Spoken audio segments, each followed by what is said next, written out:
प्रदेश विशेषमा आज हामीसँग हुनेछन् कर्णालीका डोल्पा, मुगु र हुम्ला चैतभित्रै राष्ट्रिय प्रसारण लाइनमा जोडिने आधाभन्दा बढी काम सम्पन्न। डोल्पाको सुनचहरी गाउँपालिकामा विद्यालय जाने बाटो घटे, विद्यालय दूरी मुख्य कारण। धनकुटाको औद्योगिक ग्राममा आवश्यक सुविधा नै छैनन्, पूर्वाधार नहुँदा खुलेनन् उद्योग। र WFP को अखाद्य चामल नेपालगञ्ज भन्सारमै सरकारका तर्फबाट आएन औपचारिक प्रतिक्रिया। नमस्कार, म स्विनी सिटौला थिए प्रदेश विशेषका आजका सामग्री। यसबाहेक अरुण तेस्रो जलविद्युत आयोजनाको प्रसारण लाइनको काम सुस्त भएको लगायतका सामग्री हामीसँग रहनेछ। हेर्दै गर्नुहोस् प्रदेश विशेष समाचार, समीक्षा र सन्देश।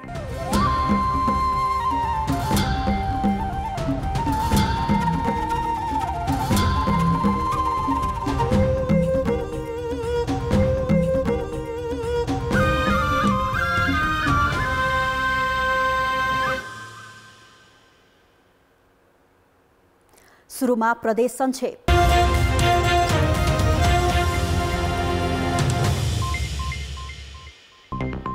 उपभोक्ता हितका आधारभूत विषयलाई समेत ख्याल नगरी उत्पादकले बजारमा उपभोग्य वस्तुहरू बिक्री गर्ने गरेको सरकारवालाहरूले बताएका छन्। विश्व उपभोक्ता अधिकार दिवसको अवसरमा रूपन्देही र मोरङमा आयोजित छुट्टा छुट्टै कार्यक्रममा अधिकार कर्मीहरूले बजार अनुगमन प्रभावकारी नभएकोमा चिन्ता व्यक्त गरे।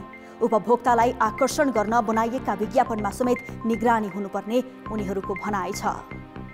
मध्य प्रदेशका शिक्षा, विज्ञान, प्रविधि तथा वाणिज्य मन्त्री महेश प्रसाद यादवले मध्य प्रदेशको साक्षर दर दिन प्रतिदिन खस्किँदै गएको प्रति चिन्ता व्यक्त गरेका छन्। मधेसको साक्षर दर 50% पनि नरहेकोमा चिन्ता व्यक्त गर्दै मन्त्री यादवले प्रदेशको शिक्षा तथा वाणिज्य क्षेत्रको विकासका लागि 16 बुँदे कार्य योजना ल्याएका हुन्।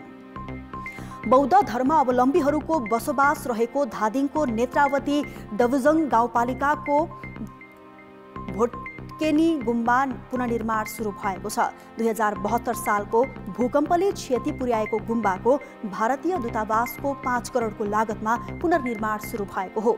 भूकम्पका कारण धादिङमा ठूला साना गरी 2 दर्जन गुम्बाहरू भत्किएका छन्। वीरगञ्ज महानगरपालिकाले छाडा कुकुरलाई बन्ध्याकरण तथा रेबिज विरुद्धको खोप अभियान सुरु गरेको छ। वीरगञ्जमा छाडा कुकुरहरूको संख्या बढेपछि व्यवस्थापनका लागि महानगरले बन्ध्याकरण तथा रेबिज विरुद्धको खोप अभियान सुरु गरेको जनाएको छ। सडकका छाडा कुकुरलाई दैनिक नियन्त्रणमा लिएर वीरगञ्जको नेसनल ट्रेनिङमा राखी बन्ध्याकरण गर्न थालिएको हो। दैलेखमा 5 दिने निशुल्क हाड जोड्ने तथा नसारोगको उपचार सम्बन्धी शिविर सञ्चालन भएको छ। शिविरबाट दैलेख, कालीकोट, अछाम र जाजरकोटका 1300 जनाले स्वास्थ्य उपचार गराएका छन्। आर्थिक अभावका कारण लामो समयदेखि शरीरका विभिन्न भागमा राखिएको रड निकाल्न नसकेका 75 जना बिरामीलाई शिविरबाट प्रत्यक्ष लाभान्वित पाएका छन्।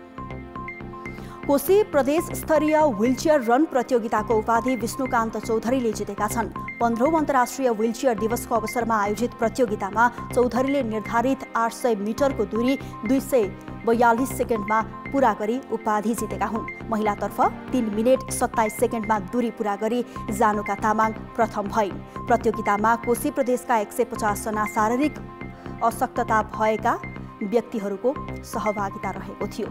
हामीसँग बाँकी नै छन्। अरुण तेस्रो जलविद्युत आयोजनाको प्रसारण लाइनको काम सुस्त, उत्पादनको कार्य प्रगति 65%। र धनकुटाको औद्योगिक ग्राममा आवश्यक सुविधा नै छैनन्, पूर्वाधार नहुँदा खुलेनन् उद्योग।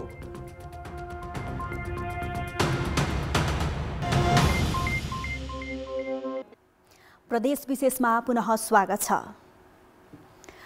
कर्णाली प्रदेशको 3 हिमाली जिल्ला डोल्पा, मुगु र हुम्ला राष्ट्रिय प्रसारण लाइनमा अहिलेसम्म जोडिएका छैनन्। त्यही भएर नेपाल विद्युत प्राधिकरणले यी 3 जिल्लामा राष्ट्रिय प्रसारण लाइन विस्तारको कामलाई तीव्रता दिएको छ। 2वटा जिल्लामा आधाभन्दा बढी काम सम्पन्न भइसकेको छ भने एउटा जिल्लामा सडक पूर्वाधार नपुग्दा समस्या देखिएको छ। डोल्पामा राष्ट्रिय प्रसारण लाइन विस्तारको 80% काम सम्पन्न भइसकेको छ भने मुगुमा 50% पुरा भइसकेको छ।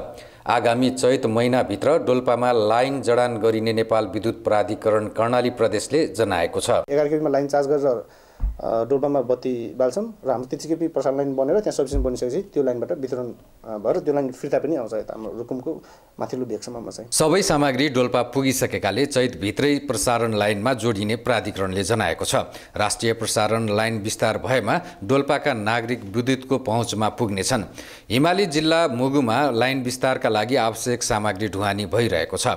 मुगुमा आगामी असार मसान्तसम्म विद्युतको राष्ट्रिय प्रसारण लाइन जोडिने गरी काम भइरहेको छ। यसैगरी हुम्लामा राष्ट्रिय प्रसारण लाइन विस्तारका लागि सर्वे भई टेन्डर प्रक्रियामा पुगेको छ। राष्ट्रिय प्रसारण लाइन नपुग्दासम्मका लागि स्थानीय हेल्दुङ विद्युत वितरण केन्द्र सञ्चालनमा रहेको छ। वितरण केन्द्रले लाइन विस्तारका लागि सामग्री ढुवानीको जिम्मा दिएको नेप्लिज नोर्लिङ जेबीले पोल ढुवानीको काम पूरा गरिसकेको छ भने अन्य आवश्यक सामग्री ढुवानी हुने क्रममा रहेको जनाएको छ। राष्ट्रिय प्रसारण लाइनमा नजोडिँदा स्थानीय हाइड्रो पावरले हुम्लामा विद्युत पुर्याउन सकेको छैन। लोकल हाइड्रो पावर छ, त्यसले चाहिँ जति हामी यहाँ दिनुपर्ने हो त्यति दिँदैन। दिनमा 24 घण्टामा चाहिँ 17-18 घण्टा नै लोड सेटिङ हुन्छ, जसको कारणले गर्दा चाहिँ अफिसियली कामहरू पनि त्यत्तिकै रोकावट आइराखेको छ। राष्ट्रिय सडक सञ्जाल नजोडिएका कारण हुम्लामा भने विद्युत विस्तारमा पनि कठिनाई भएको छ। कर्णाली प्रदेशका 10 जिल्लामध्ये सुर्खेत, दैलेख, जाजरकोट, रुकुम पश्चिम, कालीकोट, जुम्ला र सल्यानमा विद्युतको राष्ट्रिय प्रसारण लाइन पुगेको छ। कान्तिपुर समाचारका लागि क्यामेरामा नवीन साईका साथ हुम्ला सहकर्मी जनक साई र कमल पन्त, वीरेन्द्रनगर, सुर्खेत। घण्टौं हिँडेर विद्यालय पुग्नुपर्ने बाध्यताका बीच दुर्गम क्षेत्रका बीचमै विद्यालय छाड्ने बालबालिका धेरै हुन्छन्।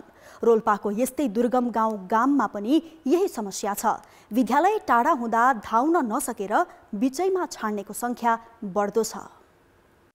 सुनसरी गाउँपालिका 2 भित्रीगामका बालबालिका दैनिक 4 घण्टा बढी हिँडेर विद्यालय जान्छन्। एका बिहानै नहिँड्ने हो भने पुग्न ढिलो हुँदा आधी बाटोबाटै घर फर्किनु पर्ने बाध्यता आइलाग्छ।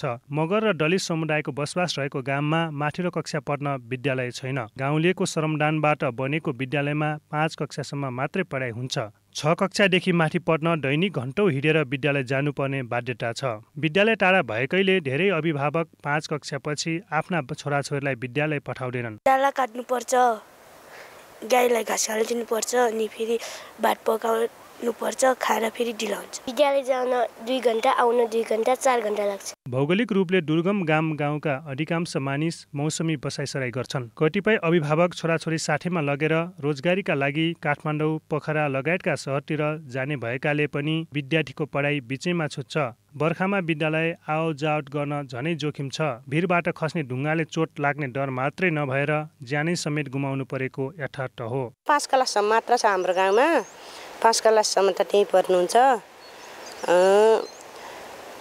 6 क्लासबाट यता बाहिर गाउँ पढ्नुहुन्छ, खर्च धेरै लाग्छ सर। गाउँपालिकाले अब करारमा 1 जना दिनुभएको छ, अनि बाल विज्ञ 1 जना, अनि 2 जना छन्। 2 जना हामीले जनताले पैसा उठाएर अब 6 महिनामा वार्षिक उठाएर हामी तलब दिइरहेका छौँ। गाउँ मात्रै नभई भौगोलिक विकटताका कारण सुनसरी गाउँपालिकाका अधिकांश विद्यार्थीले भोग्ने समस्या समान छन्। सुनसरीमा मात्रै हरेक वर्ष 25% भन्दा बढी विद्यार्थी विद्यालय छोड्ने गरेको गाउँपालिकाको शिक्षा शाखाको तथ्याङ्कले देखाउँछ। एउटा समस्या भनेको नै ड्रप आउट हुने, शिक्षामा जो चाहिँ विद्यालयमा भर्ना भएको विद्यार्थीहरू पनि ड्रप आउट हुने भन्नु नै मेन मूल समस्या के रहेछ जस्तो लाग्छ भने मलाई तपाईको सामाजिक धरातल बेस नै एकदम चाहिँ गरिब चाहिँ विपन्न वर्गको गरिबीपन त्यो खालको समस्या छ। सुनसरी गाउँपालिकामा 32 सामुदायिक र 1 संस्थागत गरी 33 वटा विद्यालय छन्।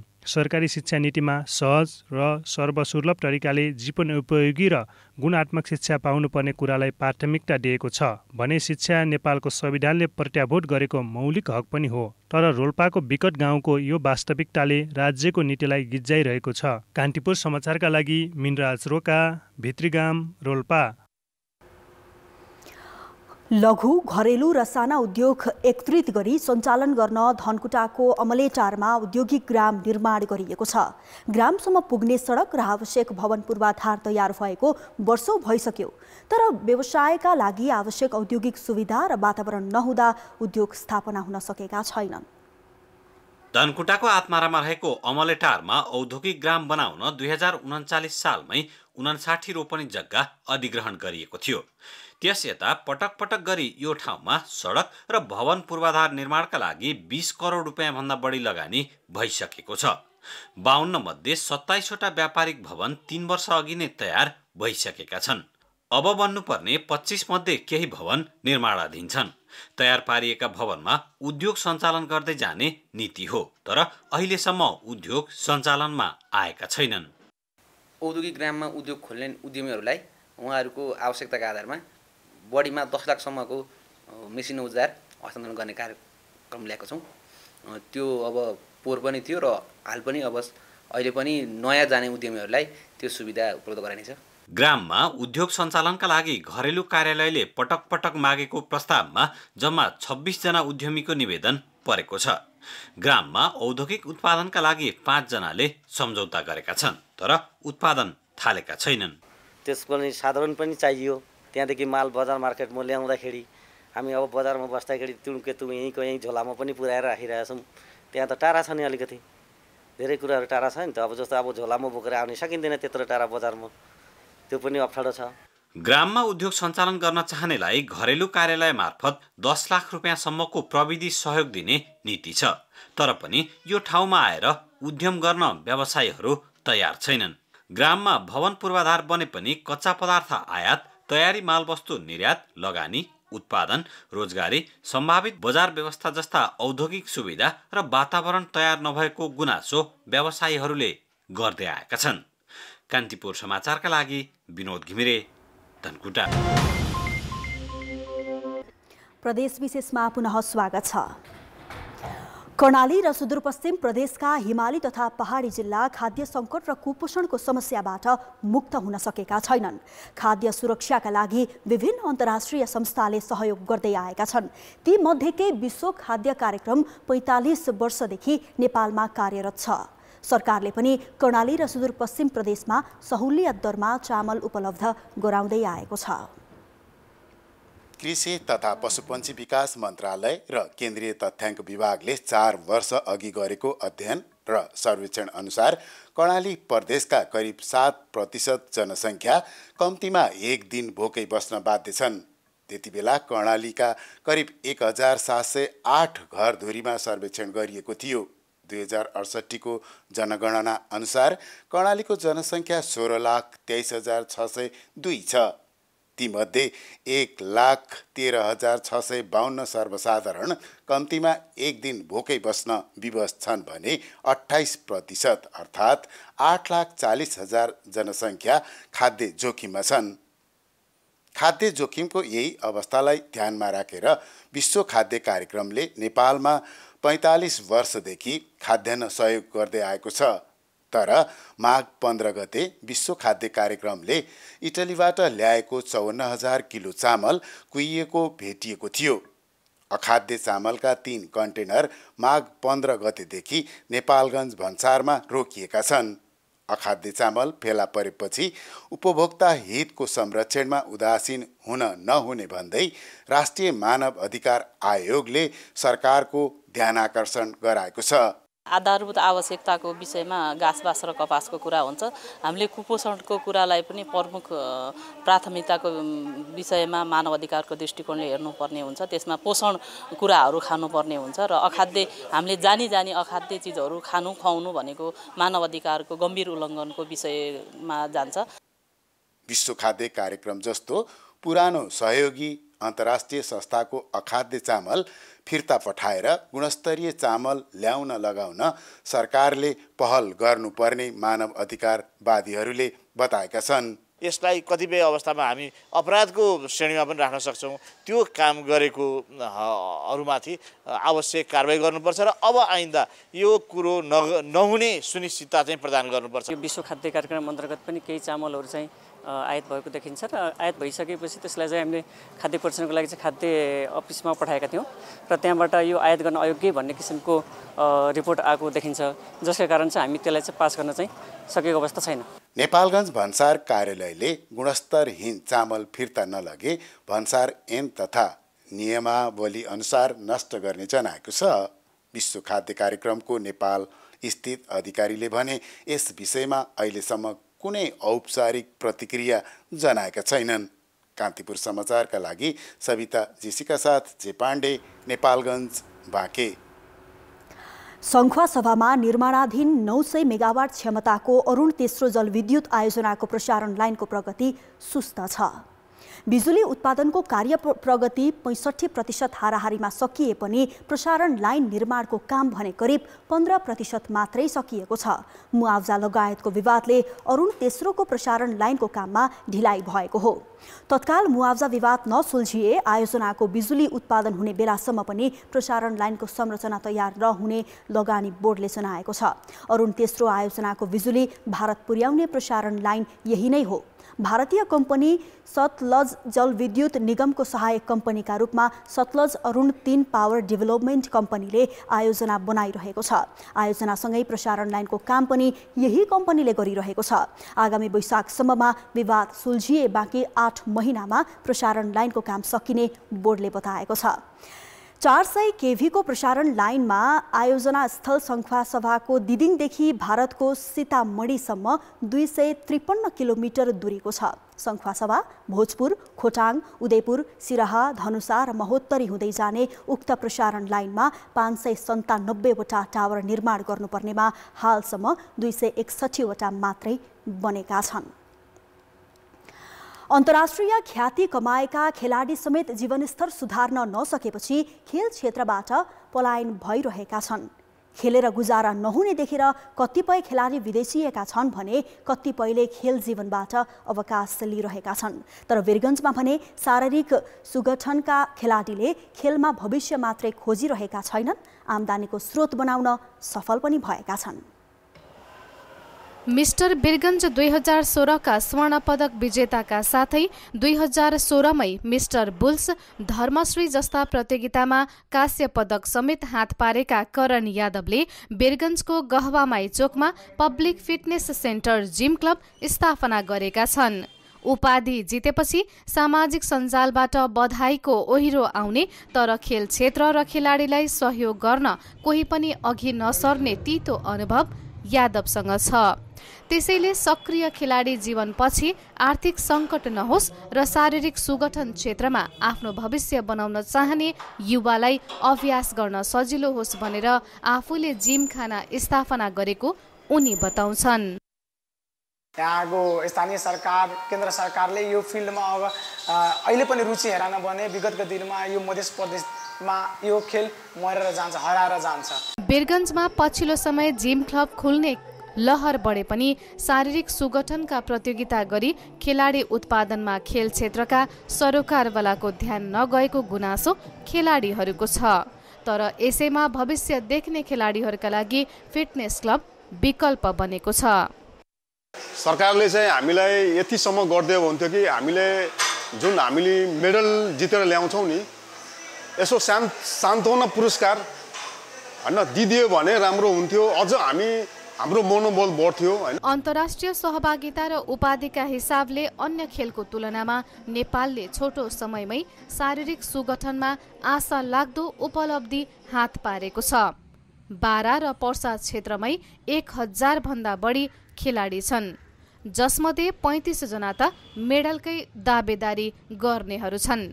स्थानीयदेखि प्रदेश हुँदै राष्ट्रिय र अन्तर्राष्ट्रिय स्तरमै प्रतियोगिता हुने र खेलाडीले पदक जित्न थालेपछि वीरगञ्ज र आसपासका क्षेत्रमा शारीरिक सुगठनले व्यावसायिक रूप लिन थालेको छ। प्रतियोगिताका उत्कृष्ट खेलाडीले यसैलाई आफ्नो भविष्य र आर्थिक उपलब्धिको माध्यम बनाउन थालेका हुन्। वीरगञ्ज क्षेत्रमा मात्रै साना ठुला गरी 30 वटा भन्दा बढी जिमखाना छन्।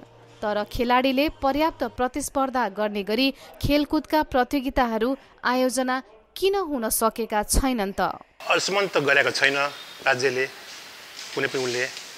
अब गरेको भने त यो नवराष्ट्रियमा हो अलिअलि नवराष्ट्रियमा आएर अलिअलि गर्यो ल प्रदेशले पनि अब त्यति गरेको छैन प्रदेशको त गठनै भएको छैन हाम्रो दिनु प्रदेशको शारीरिक सुगठन प्रतियोगिताका लागि शरीर स्वस्थ बनाइराख्न जिम र फिटनेस महत्त्वपूर्ण मानिन्छ। बेरगन्जमा आधुनिक सामग्री भएको फिटनेस क्लबमा आकर्षण बढ्नुका कारण नयाँ पुस्ताको रुचि बढेकाले पनि हो। तर खेलाडीको प्रदर्शन सुधार हुँदै गए पनि शारीरिक सुगठन खेलमा सरकारले भने पर्याप्त चासो दिन सकेको छैन। कान्तिपुर समाचारका लागि पंकज श्रेष्ठको साथमा माधुरी महतो, बेरगन्ज, पर्सा। प्रदेश विशेष अहिलेलाई सकियो। कान्तिपुर टेलिभिजन हेर्दै गर्नुहोला। नमस्ते।